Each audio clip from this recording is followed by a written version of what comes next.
जब बात समझ में आ जाती है लेकिन ट्रांसफॉर्मेशन में नहीं आती, चीजें समझ तो जाते हैं कि क्या करना चाहिए क्या नहीं करना चाहिए, लेकिन एक्ट में नहीं आता है। हमने लिया था, क्यों नहीं आता है? क्योंकि जब बुद्धि से हम चीजों को समझते हैं, उस बुद्धि से हम कभी एक्ट नहीं करते हैं। और जहां से एक्शन आता है, हमारा जो फोर्स टू एक्ट पावर है वो सेंटर में है, उस सेंटर तक हमारी बुद्धि जाती नहीं है। और बुद्धि जहां पे खड़ी है वहां पे उसके पास कोई पावर नहीं है। जो समझने समझाने का काम जिस बुद्धि को हम करते हैं ना, वो बुद्धि से हम कभी ड्राइव नहीं होते। हम बोलते बहुत है कि हम लोग इंटेलेक्चुअल ह्यूमन बीइंग है, we are emotional first rational second. हमारे लाइफ में 90% एक्शन हमारे इमोशंस के ड्राइव से होता है, और हमारा जो इमोशंस का ड्राइव और हमारा बिलीफ का ड्राइव हमारे सेंटर में है। तो इसलिए हमको पता तो चलता है कि गुस्सा नहीं करना चाहिए, पता चलता है सुबह जल्दी उठना चाहिए, पता चलता है गर्म पानी पीना चाहिए, लेकिन हम नहीं पीते गर्म पानी। क्यों? क्योंकि हम सोचते जो है जिस बुद्धि से, उससे हम कभी कर्म नहीं किए। हम जिस आदत को सोचते हैं, हमारी आदत जो है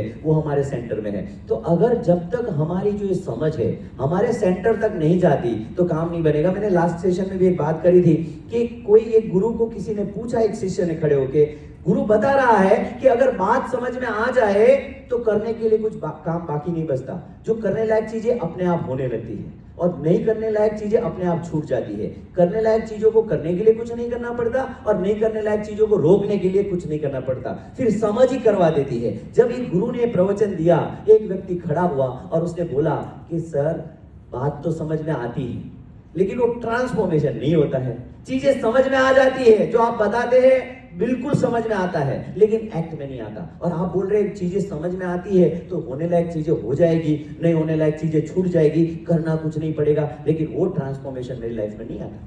मेरा सवाल भी है। हाँ, तो बहुत सही है। तो अभी क्या है कि जैसे वो गुरु अकेले ने नहीं, आज सोक्रेटिस को बोलो, आज कोई भी भगवान बुद्ध, महावीर स्वामी, हर व्यक्ति ने बोला है कि चीजें समझ में आ जाती है तो ट्रांसफॉर्मेशन आ जाता है। जब अपनी समझ डेवलप हो गई तो समझ ही करवा लेगी जो करवाने लायक चीज है वो, और नहीं करने लायक चीजों को रोक देगी। तो वो आपकी ये दुविधा है, क्योंकि हम एक कॉम्प्लेक्स माइंड के साथ जीते हैं। हमारा माइंड बहुत कॉम्प्लेक्स है और हमारे माइंड को समझ में तो इतनी सारी चीजें आती है, लेकिन एक्ट में 1-2% से ज्यादा नहीं आती है। अब ये दिक्कत है। तो अभी क्या है कि आपने सुना, बात तो सही है, लेकिन हमारे साथ ये दुविधा है। तो ये बात ऐसी भी हो सकती है कि किसी ने आपको बोला कि कोई वृक्ष को अगर आप पानी पिलाएंगे तो वृक्ष ग्रो हो जाएगा। ये आपने सुना और आपने जाके वृक्ष के पत्तों को पानी छिड़क दिया और वृक्ष आगे नहीं बढ़ा।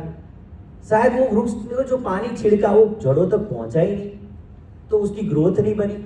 तो ये भी हो सकता है कि आप जिस बुद्धि को समझाते हैं वो शायद पत्ते हैं, और जहां से ट्रांसफॉर्मेशन खुलता है वो जड़े हैं। जड़ों तक हमारी समझ पहुंचती नहीं है, पत्तों को समझा के वापिस आते हैं और आप बोलते हैं हमारा वृक्ष ग्रो नहीं हुआ। यही कुछ होता है। तो हमारा जो माइंड है और हमारा जो सबकॉन्शियस माइंड है, उसको समझे बिना ये थ्योरी आपको समझ में नहीं आएगी। देखो, हमारे लॉजिकल ब्रेन को अगर आप यूनिवर्सिटी में जाते हैं, आपको ट्रेनिंग दी जाती है 2+2=4, और हमारा लॉजिकल ब्रेन समझ लेता है और काम बन जाता है। लेकिन जब हमारी ये यूनिवर्सिटी आपको ये सिखाने बैठे कि गुस्सा नहीं करना चाहिए, तब दुविधा शुरू होती है। जो बुद्धि को हम ट्रेनिंग देते हैं कि गुस्सा नहीं करना चाहिए, वो बुद्धि से कभी गुस्सा आया नहीं, और जहां जिस सेंटर से गुस्सा आता है उसको हमारी ट्रेनिंग पहुंची नहीं। और उनके बीच के घेरे हैं जो हमने लास्ट सेशन में देखे हैं। तो हम क्या ऐसा करें कि जो बुद्धि की आपकी समझ में आई वो चीजें गहराई तक चली जाए। हाँ या ना? सही जा रहा हूं? तो आप गहरे में जो है वही आप हकीकत में है, आपकी समझ में जो है वो काम नहीं बनता। और ऐसी तो कितनी सारी बुद्धि आपको बताती है।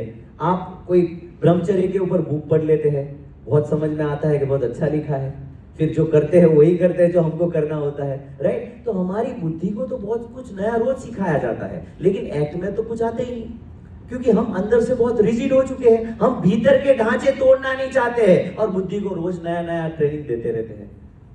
समझते बहुत है, सुनते बहुत है, सीखते बहुत है, होता कुछ नहीं। यही बड़ी फेलियर। अब क्या करें, लोगों को ट्रांसफॉर्म कैसे करें, जो मेरी इंडस्ट्री की चैलेंज है। तो अभी बात ये हो रही है कि ट्रांसफॉर्मेशन लाने के लिए ये समझ को वहां पहुंचाना पड़े। और मैंने आपको एक उदाहरण लिया था कि आप जैसे एक घर है, घर के अंदर एक मालिक बैठा है और बाहर एक उपदेशक बैठा है। मैंने ये लिया था शायद। बाहर एक पहरेदार बैठा है, कोई मेरे जैसा उपदेशक आके उस पहरेदार को बोलता है कि भाई गुस्सा नहीं करना चाहिए। पहरेदार को समझा दिया गुस्सा नहीं करना चाहिए, पहरेदार बोले बात समझ में आ गई। और जब लफड़ा होता है, जब उपद्रव होता है, तो अंदर बंगले में से एक मालिक बंदूक लेके आता है और उपद्रव करके चला जाता है। जब वो मालिक जब आता है तो ये जो पहरेदार हाथ जोड़ के झुक के सलाम करने लगता है, उसका कोई उसके साथ कम्युनिकेशन नहीं है। फिर वो अंदर चला जाता है, फिर उपदेशक जाके उसको बताता है देख गुस्सा वगैरह नहीं करना चाहिए, झगड़ा वगैरह नहीं करना चाहिए। वो पहरेदार बोलता है समझ में आता है, रोज देखता हूँ। तो वो क्या होता है, पहरेदार एक समय पे सीखने समझने का काम करता है और एक समय पे अफसोस करता है। एक समय पे ट्रेनिंग लेता है कि करना चाहिए, फिर एक समय पे बैठ के अफसोस करता है मेरे से नहीं होता है ना। तो जिसको हम समझा रहे हैं उसने कभी उपद्रव किया नहीं है, और जो उपद्रव कर रहा है उसके साथ हमारा कम्युनिकेशन है नहीं। तो एज अ पर्सन आपके खुद के भीतर के ट्रांसफॉर्मेशन के लिए आपके सेंटर तक वो बातें पहुंचानी पड़े। आपके कोर, जो प्रोग्रामिंग का कोर जहां पड़ा है, वहां पे आप जहन में जो पड़ा है वो चीजों तक जाना पड़े। और आपको मैं बताऊं, आपके स्ट्रॉन्गेस्ट जो बिलीफ तब बनते हैं जब आप स्ट्रॉन्गेस्ट नेगेटिव इमोशंस में होते हैं। आपकी लाइफ में जब आप सबसे टर्बुलेंस वाले टाइम से गुजरे होंगे ना, तो उस समय पे आपके स्ट्रॉन्गेस्ट बिलीफ बने होंगे। आप समझे मेरी बात? मैं एक एग्जांपल शेयर करूं। मेरा एक क्लाइंट है, जब मैंने बात करी बिलीफ के बारे में, तो उसने मुझे बताया कि मैं 14 साल का था और मेरे पापा की एक दुकान थी किराना की, और मेरी बहन को एक दिन पानी पूरी खाने का मन हुआ।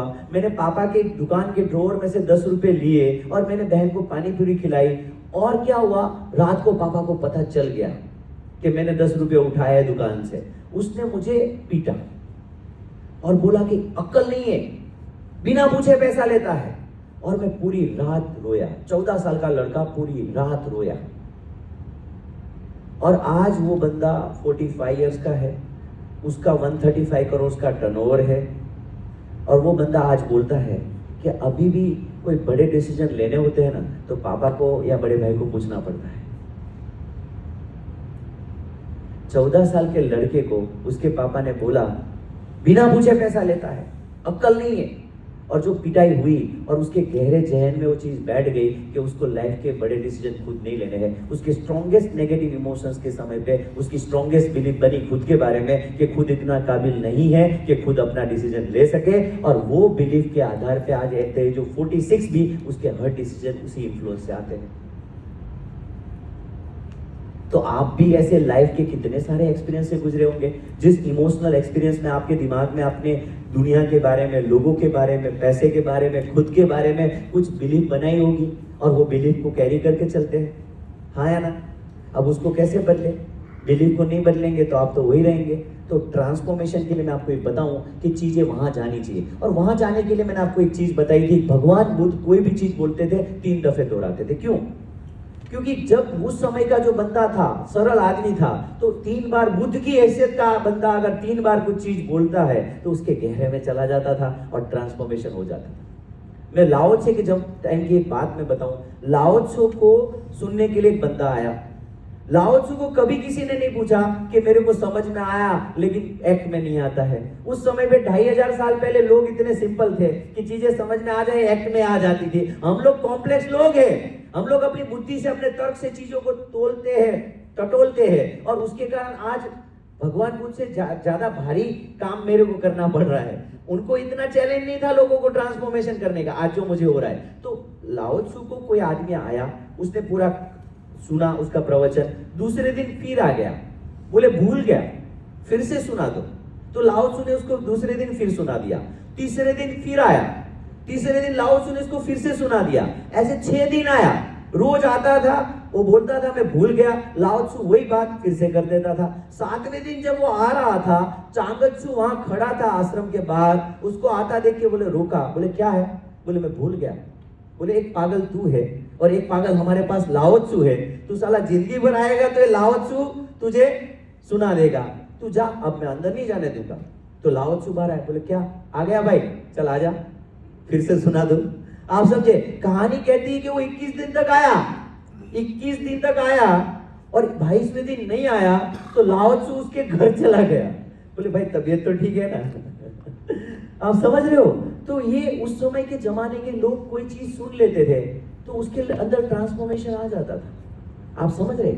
तो हमारी ये हालत नहीं है। हम पाठ करते हैं कि हम हनुमान चालीसा बोलते हैं, संकट कटे मिटे सब पीड़ा, जपत निरंतर हनुमंत पीरा, संकट कटे मिटे सब पीड़ा, जपत निरंतर हनुमंत पीरा। अब हमको रोज हनुमान चालीसा बोलने की, अगर हम रोज हनुमान चालीसा बोलते हैं तो हम अपने मस्तिष्क को ये बोलते हैं कि संकट कटेंगे, पीड़ा मिटेंगी, हनुमान जी का नाम लो, काम बन जाएगा। अब जब अपने मस्तिष्क को रोज इतना बोला है तो फिर जब भी लाइफ में संकट आएगा और बोले हनुमान जी का नाम लिया और हमारे लाइफ में ट्रांसफॉर्मेशन आया, तो हनुमान जी हमारे सबकॉन्शियस में बैठ जाते हैं।